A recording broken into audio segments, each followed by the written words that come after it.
All right, it is with great joy and passion that we greet you in this way through this channel this day. We will allow for the being that you call the Hawk Spirit to come through the channel and share its perspective. One moment. And how would you like to soar together? Yeah, nice to meet you in this way. I And just want so wonderful to be able to bring you under our wing in this way. I just want to say I appreciate all the different signs that you've given me or allowed other other beings to manifest as through the hawk. Remember, I am a reflection of your species' collective higher self. The hawk represents the higher vantage point. So when you see avatars of my collective consciousness, physical hawks or other types of birds, remember that I am showing you through those synchronicities energies that are reflective of your own higher mind. So I thank you for appreciating those synchronicities. And I thank you for utilizing those synchronicities in a way that allows for you to elevate your own perspective so you can more easily see your life from that higher vantage point, thus allowing for you to take steps that are based in the higher perspective instead of the lower perspective.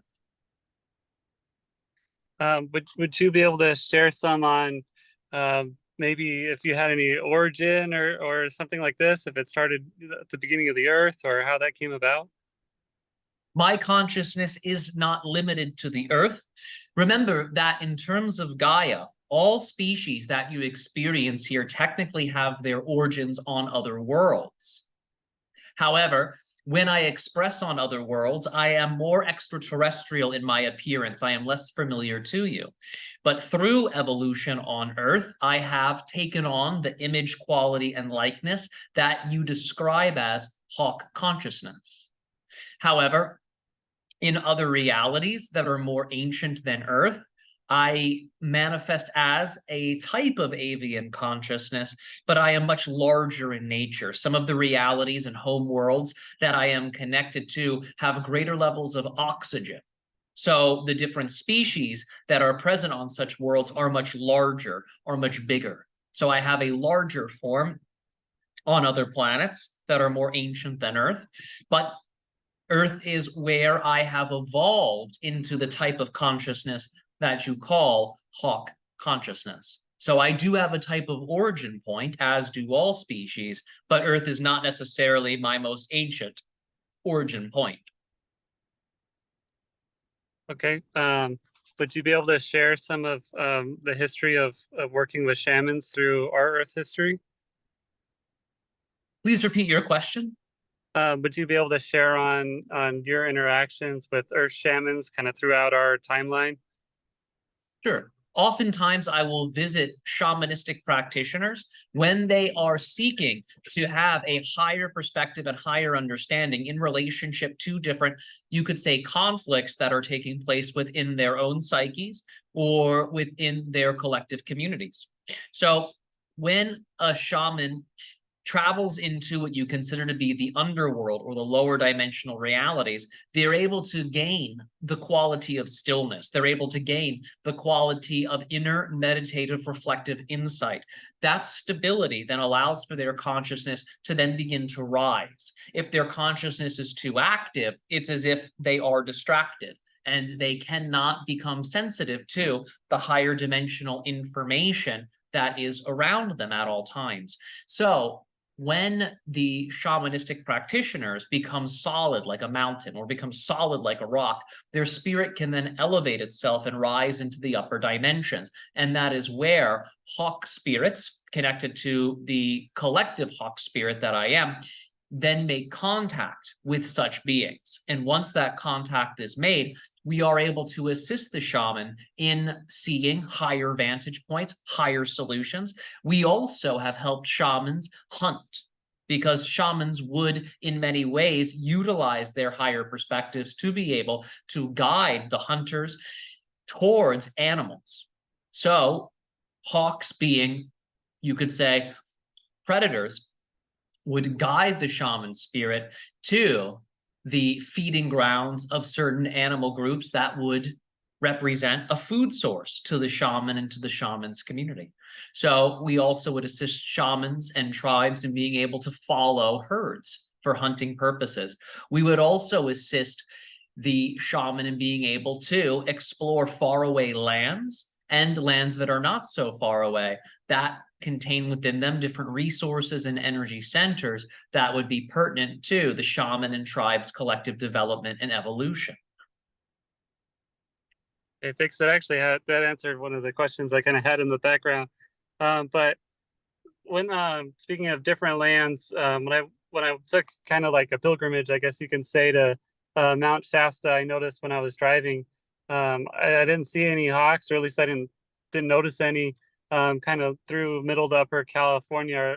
Is there a specific reason why they didn't come up at that time for me, or is it maybe just not in that area? Specifically, it has to do with you embodying more of that hawk spirit. So if you do not see the thing you desire outside of you, if you do not see the synchronicity you desire outside of you, if you do not see the dream that you desire outside of you, if you do not see the vision that you desire outside of you, then what you are being asked to do is to become that dream, to become that synchronicity, to become that vision, to become that message yourself. So when you look up in the skies and notice there are no birds, that is your opportunity to allow for your consciousness to soar so you can become that bird in the sky. So it's an invitation to adopt that level of consciousness. Now, remember what we had said. The shamans, first and foremost, must become like the rock. They must become like the mountain. They must stabilize and create stillness within themselves in order for that higher avian perspective to be present. So you going to the mountain represents you learning how to stabilize your energy more. It represents you learning how to become solid like a rock, like a Gaian foundation. So your consciousness can then rise and attract in those higher dimensional perspectives. So we'll describe it like this. You were learning how to become more like the mountain, so you could ultimately ascend and allow for your consciousness to then become more like the avian kind, the avian beings. So this is one of the reasons why you did not see them there, because you were in process. You yourself were learning how to become like the mountain, so you could then ascend and become more like the hawk. And that would have allowed for more of those avian synchronicities to then manifest and reveal themselves to you. And I did have a meditation where I did try to literally, feel myself as Mount Shasta. And I know I had an energetic experience that to me seemed, powerful. I don't really know. Do you have any comments on that? I don't really know where to take that. But where would you like to take it? If you had any insights about maybe something you'd like to share, or maybe I need to know about that. Well, again, you're learning how to become more like the mountain. When you adopt the astral body of the mountain, you're forming a type of energetic connection between yourself and that mountain consciousness that you are shape-shifting into.